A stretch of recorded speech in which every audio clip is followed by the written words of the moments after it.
everyone, I'm Natalia Bilbao, and here's what's happening in LA this week. It is currently the largest tiny home village in the state of California, and it just had its grand opening. LA City Council member Kevin De Leon was joined by Mayor Garcetti and Highland Park community leaders for the official ribbon cutting at the Arroyo Seco tiny home village. Check it out.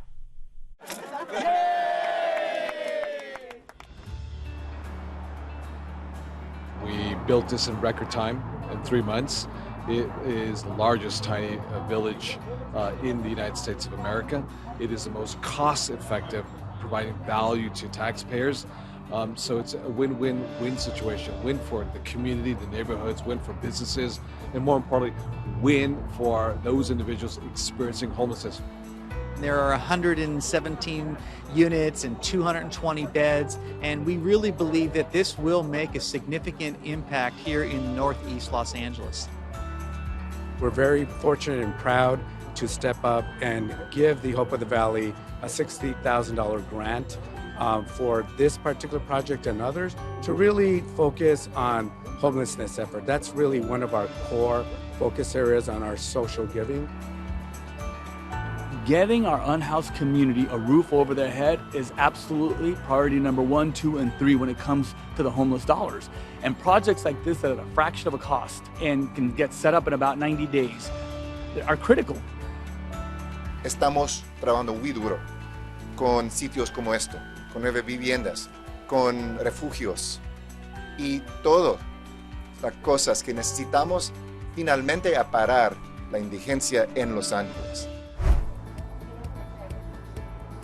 I hope that the people who get a chance to stay in a pallet shelter can recognize the benefit of this over sleeping outside, how much better it is. I mean, we don't for a second think that what we've created here is a perfect solution. It's not. It's one of many tools in the toolbox to address homelessness. But I think it's great for people to be able to see and feel and understand how much better this is than the alternative to being outside. For me, I've been in several tiny cabin shelters. I've slept in one already in Tarzan. I'm in the valley. But it's important for me as a council member for this neighborhood, for this area, Northeast LA, to come and sleep in one of the tiny cabin shelters, to experience it myself. Now, I'm not experiencing homelessness, so it's a very dramatically different thing. But it's important for me to come here and at least walk the walk.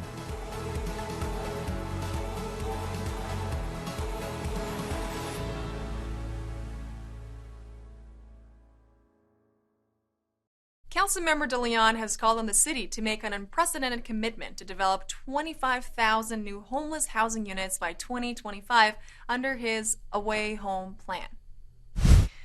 A broad-reaching resource fair took place this month in Council District 9. Councilmember Kern Price and neighborhood organizations hosted the event, which included everything from face painting for kids to direct access to the office of the city attorney, all in service of supporting victims of the 27th Street fireworks explosion.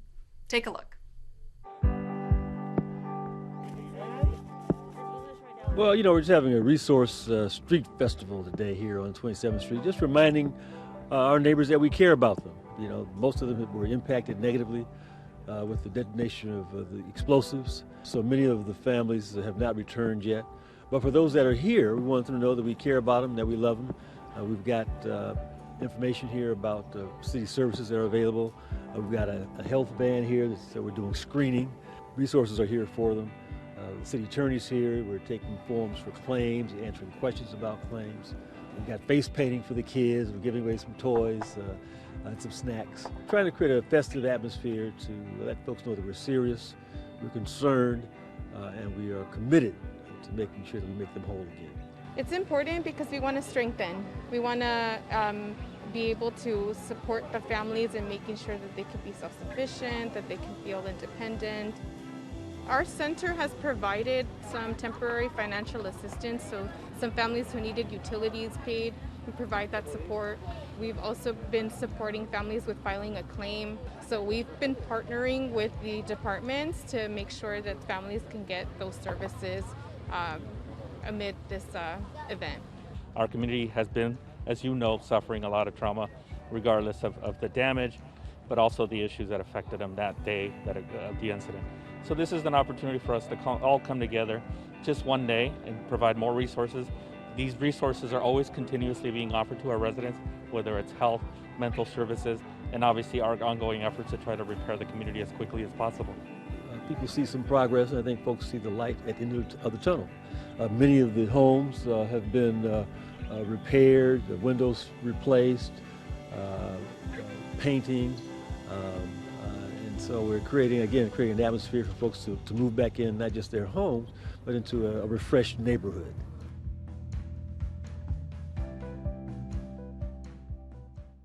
Councilmember Paul Koretz has long been an outspoken champion of shrinking our environmental footprint, and he's looking for lieutenants for his latest campaign.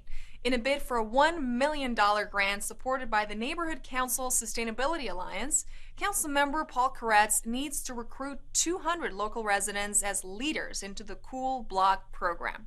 Check this out.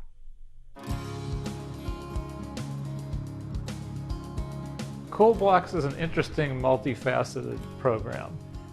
For one thing, it's block by block. It's a way to get to know your neighbors, which in Los Angeles, not everybody knows their neighbors on their block. One person agrees to be the leader. They help to educate their neighbors in meetings that occur a couple times a month for several months. And the goal is to impact our environmental footprint.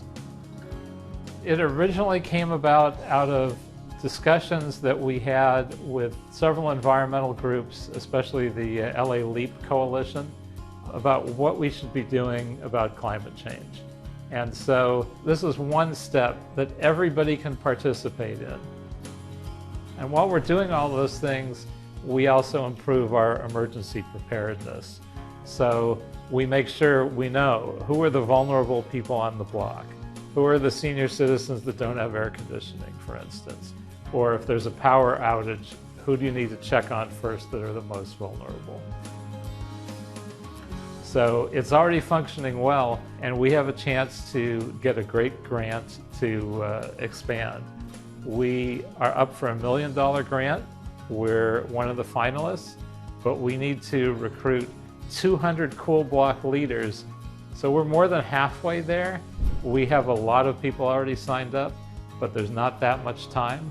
So if this sounds appealing to you, you can do great things for the environment, you can do great things for emergency preparedness and to protect your neighborhoods. It's a win-win-win-win-win. We know things are getting hotter and hotter because of climate change. We can both help to reduce it, reduce our environmental impacts in a variety of ways. So in emergencies, particularly occasions of high heat, we have to be able to respond, and this will help us do it.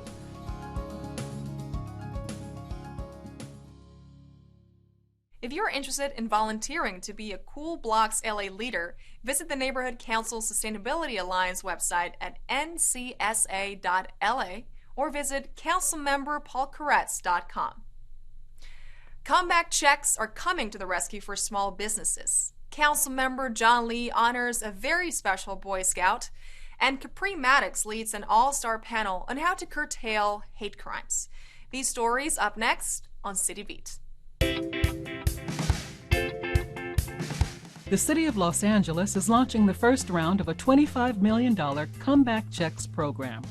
Comeback checks are grants available to 5,000 small businesses located and operating within the City of Los Angeles. Eligibility requirements include documented financial hardship as a result of COVID-19 and less than $1 million in annual gross revenue. The Comeback Checks program will be accepting applications until November 2nd. For more information or to apply for this grant, visit comebackchecksla.com. Councilmember John Lee recently honored Richard Cordero of Boy Scout Troop 22 for his work on a new church meditation garden in Chatsworth. The meditation garden was built at the Riverstone Chapel as part of Richard's Eagle Scout project, a task required to earn a merit badge of advanced achievement. Richard's garden was designed to focus on sustainability and is open to the surrounding community. Capri Maddox, the executive director of the Los Angeles Civil and Human Rights Department, recently held a forum called The Future of Hate Prevention. In this forum, panelists discussed the increase in hate crimes and the growing threat of domestic extremism.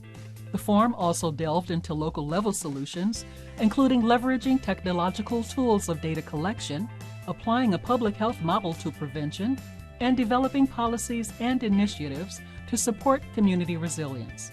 Among the panelists were California Attorney General Rob Bonta, City Council Member Nithya Raman, Dr. David Eisenman of UCLA Health, and Jumana Cillian Saba of LA Civil Rights. To learn more, visit civilandhumanrights.lacity.org.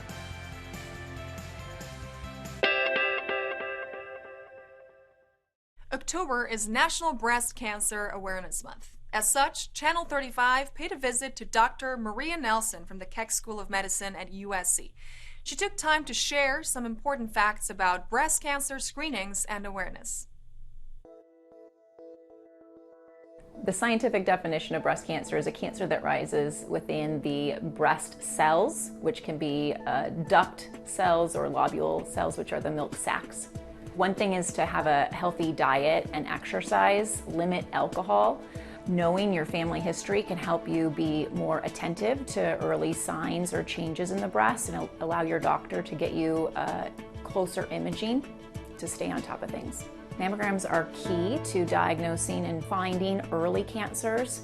Mammograms are basically an X-ray that images the entire breast and allows us to find calcium changes, distortion, masses, and is the most frequent way we find early cancer in the breast. Early detection in the fight of breast cancer is key to keeping treatment small, so smaller surgeries, less invasive therapies, so limiting chemo, less surgery on the lymph nodes. All of that will coincide with an early small cancer detection. Someone should get a mammogram yearly. If the woman has an average risk, meaning no family history or abnormal changes in the breast, they should start at age 40. So there's a number of good resources online. There's the Susan G. Komen Foundation, there's breastcancer.org, which has fabulous information just about how to get diagnosed, screening, testing information. If you call USC, there's a number of physicians here that take care of breast cancer, and also our imaging centers all have the 3D mammography. Be aware of breast changes. Don't be afraid to make your doctor know about these changes, and don't forget to do your yearly mammogram.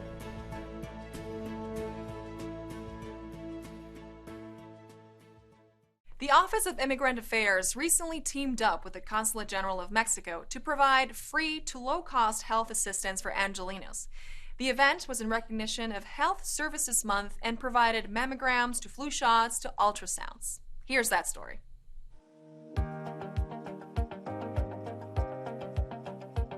During the pandemic, all the efforts have been focused on fighting COVID, and other health issues have taken a backseat. So now is the right time to start looking into other health issues that are of critical importance, and breast cancer is certainly one of them. Hoy día estamos aquí porque estamos celebrando el mes de la salud para la gente latina. En Estados Unidos se celebra, y más con la prevención del cáncer. Y hoy día estamos haciendo un importante mammograms para las mujeres que son de 40 años para arriba y que no tienen aseguranza médica. Todo esto es gratis para la comunidad. Excelente, porque muchas personas no tenemos medical ni medios como pagar un mamograma. Me parece muy buena los servicios. Regardless of their immigration status, nationality, it's open to everyone. So we invite everyone to come and benefit from these services. The need is so great that a lot of people depend on CCMP and the services we provide. We are one of 16 family source centers of the city of Los Angeles. So we offer multitude of free services to the community. Eligibility requirements for a lot of the services is none. If you need it, you just come by, and if we don't have it, we'll help you find the services that you need. Our health window works throughout the year. You can always visit the consulate and ask for a health window if you need health prevention information, referrals, testings, vaccinations. It's a year-long program, our health window. Es muy importante que vengan a CCMP y estamos haciendo todo esto en colaboración con el Consulado Mexicano por medio de la Ventanilla de Salud. Este es nuestro séptimo año que estamos haciendo este evento. Normalmente se hace un día, ahora lo estamos haciendo durante todo el mes de octubre.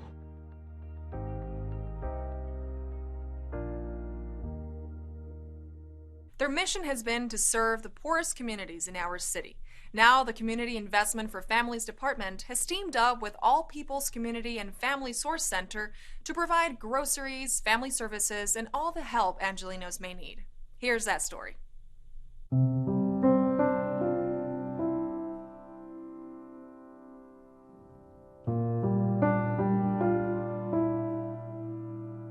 We are here at All People's Community Center. We have 16 centers across the city that are co-located in areas of the city with the highest concentration of poverty. All People's Community Center has served the community for nearly 80 years. So we provide multiple services for families, including childcare, after-school programs, parenting classes, case management, food distribution, domestic violence support group. Y lo que ofrecemos son servicios sociales a la comunidad. Todos los servicios son gratis y tenemos aquí programas para niños de guardería y para todos los jóvenes y adultos y hasta las personas mayores también. Family Source Centers never closed down. They never closed their doors, even though everyone shut down, especially after the Safer at Home order. They had lines around their building with people seeking services to help them stay afloat during this pandemic. One of our major programs is our food distribution program, and with COVID, it's been even more critical to provide food for families who have lost their jobs. Families are able to come in every week and they receive a bag of groceries. In addition to that, we have diapers, we have hygiene kits with masks. We also have other school supplies. It makes a difference, particularly because they can come back every week and they can use the resources that they save for helping to pay utilities or to pay rent. My neighbors had fireworks in their home. Everything had blew up in front of our buildings. My whole unit is like destroyed. I was displaced because of the fire explosion. Every Friday we're able to come and get things that we need for food. In addition to that, Daniela has been helping me with, filing a claim. That's been a good resource. We didn't ask to be homeless. We were just forced out. So everybody coming together was a good thing.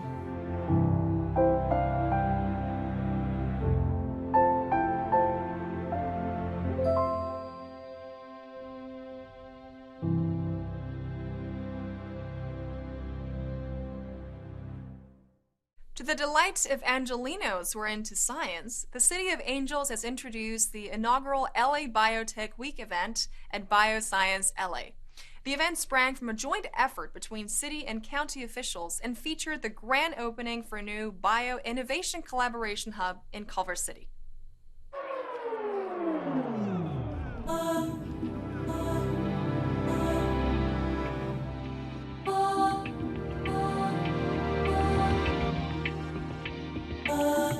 BioScienceLA is an independent nonprofit organization that was founded in 2018 to be really the innovation catalyst for the entire life sciences ecosystem in the region. We're here to grow funding, grow space, grow talent, ultimately grow awareness and create a bigger, better industry that will save more lives here in LA as well as across the country and around the world.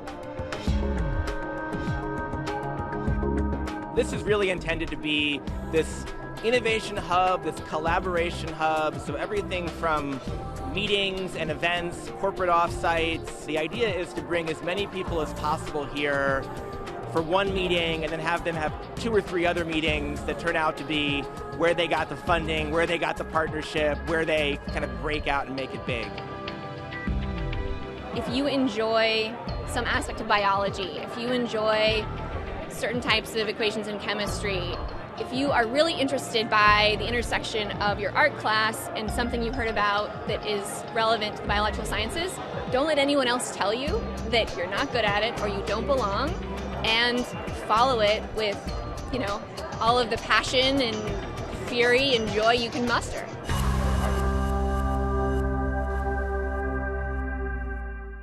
Councilmember Gil Cedillo has taken the lead in efforts to designate the Mexicano Art Center and Centro de Artepolico as historic cultural monuments.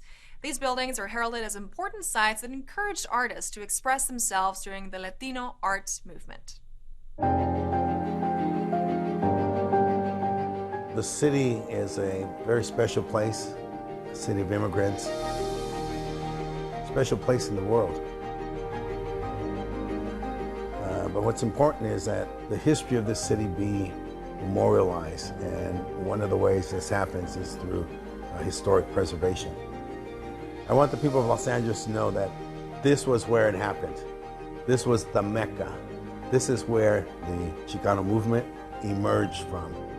It's an incredible social, artistic, and cultural contribution to the city, and so it's important for us to preserve our history.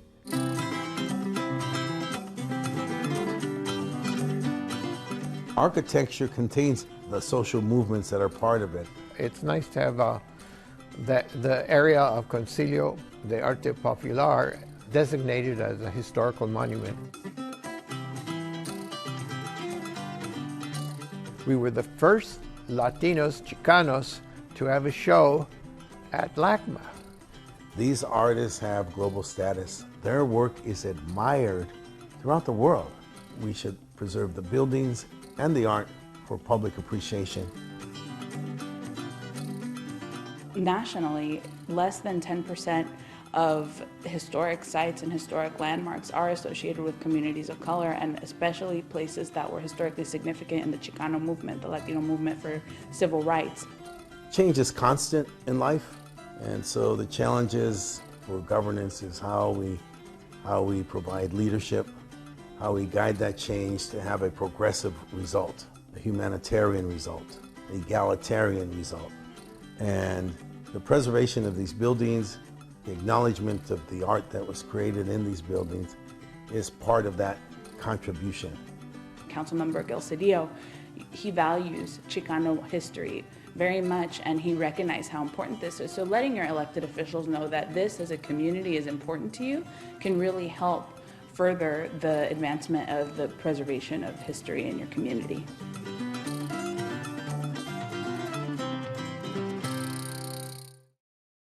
Since 1988, the Los Angeles Police Department has maintained a unit that patrols on horseback. In our featured story this week, LAPD officer Eric Coffey invited our own Maria Hall-Brown to LAPD's stables for an informative field trip to learn all about the Mounted Patrol Unit. The first recorded mounted police force was in London in 1758. Cut to 200 years later, and Los Angeles gets a volunteer force in 1981. And in 1988, it all became official, and that's where we are today. We are at the home base of the LAPD Mounted Police Force, and I am delighted to be joined by the expert about the entire place, Officer Eric Coffey. First of all, this is really cool, and I've never met a police officer who wears spurs. Yes, I certainly do. I wear spurs. You're doing all right. What exactly is the LAPD Mounted Police Force? LAPD Mounted Unit is basically a police officer on a horse. Instead of 4 tires like you have on a police car, we have 4 hooves, and we do our thing every day, whether that be crime suppression like patrol on a horse, or search and rescue, or maybe a community engagement. It is literally horseback patrol.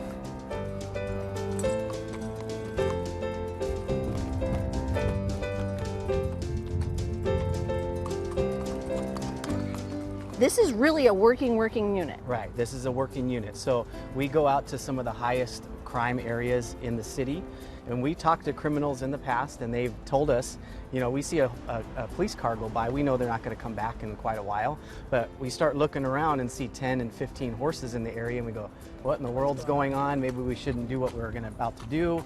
So it is a very unique tool to suppress crime. When we go to an area, crime immediately drops. Oh, wow. So let's go meet all of your partners. Come on in.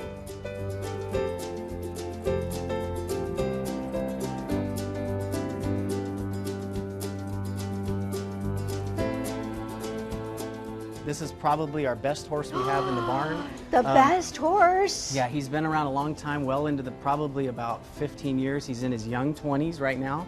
Wow. Hi. Sorry to interrupt your breakfast. I look forward to seeing you on duty. Yep, he'll be out there today. Oh, all right. He's acknowledging me. Hi, Stetson. Yeah. Thank you for your service.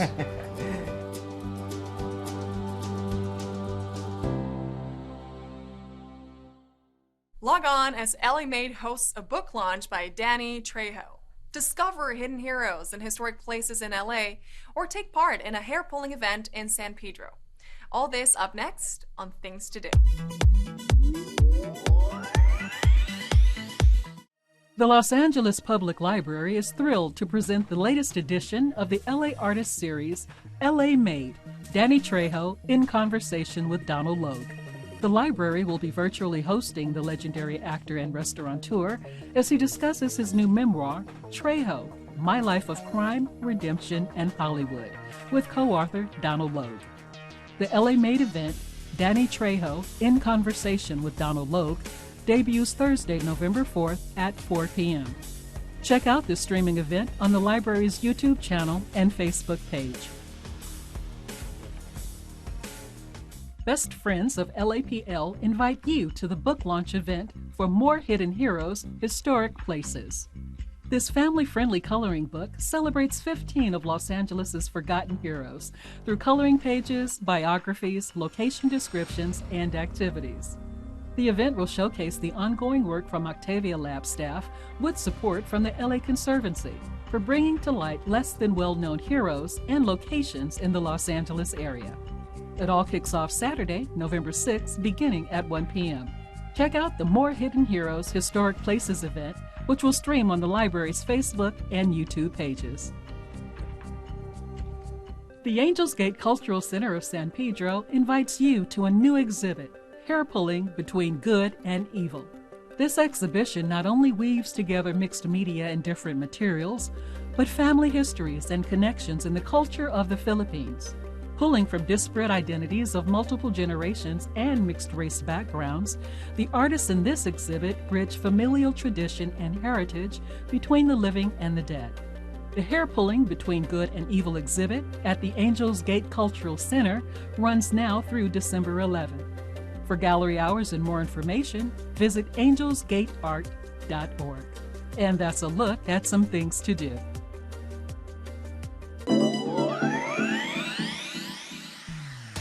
And that's it for this edition. I'm Natalia Bilbao, and from all of us here at LA This Week, thank you so much for joining us.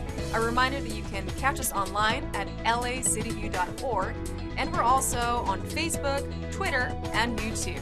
See you next time for more LA This Week.